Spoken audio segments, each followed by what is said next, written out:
Bienvenue dans cette nouvelle vidéo.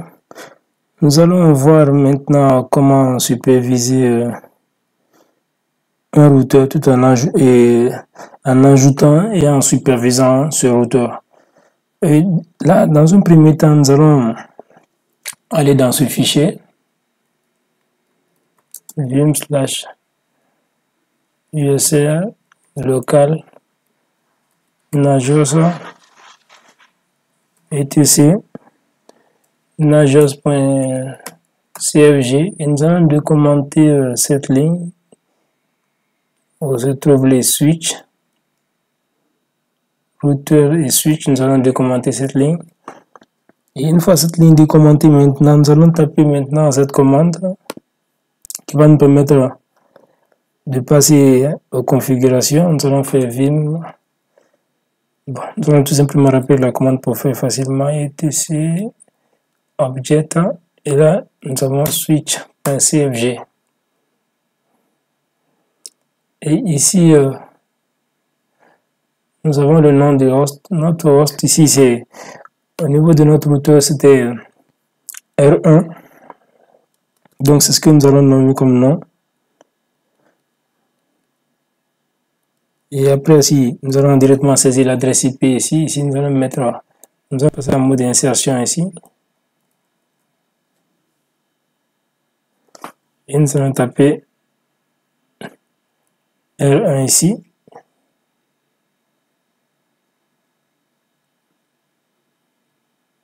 Et là, nous avons ici, c'était 1.2.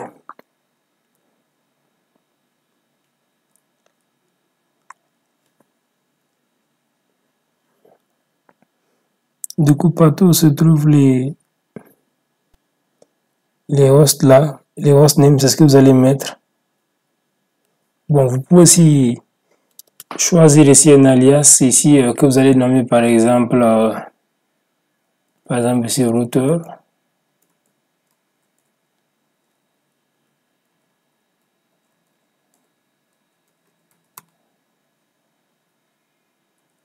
On peut mettre ça en anglais carrément. Et c'est comme ça, on va faire pour, après avoir entré l'adresse IP pour chaque partie. Là, define group hostname. Bon, souvent on peut laisser cette partie et en parallèlement là on dit création de services pour les pingers. Et là on met quoi ici? On met ici R1. On va essayer de copier pour aller plus vite. On va encore descendre en bas.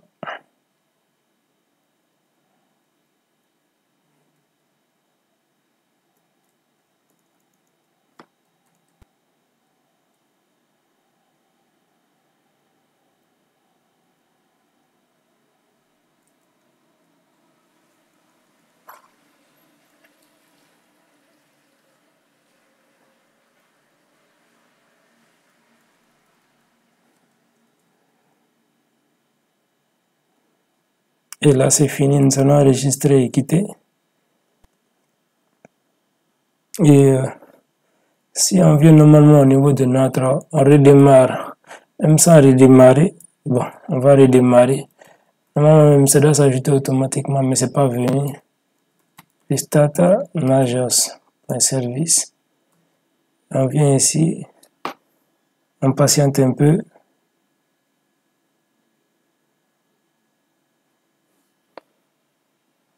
On va cliquer ici pour voir ce que ça va donner. Et voilà, il a ajouté le routeur qu'il a commencé à superviser. Et normalement, si on vient ici, on stoppe le routeur. On va voir automatiquement la réaction ici tout de suite.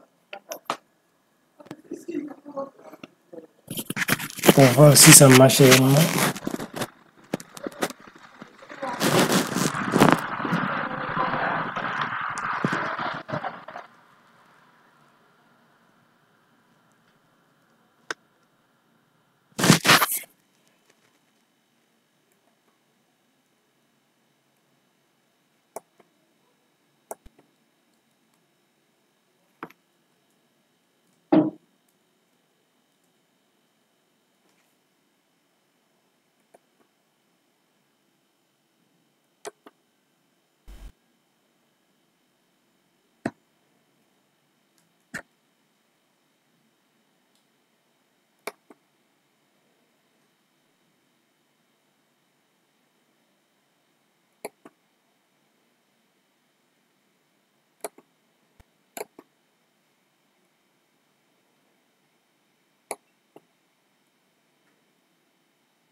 Et là, on nous dit que c'est éteint. Vous voyez.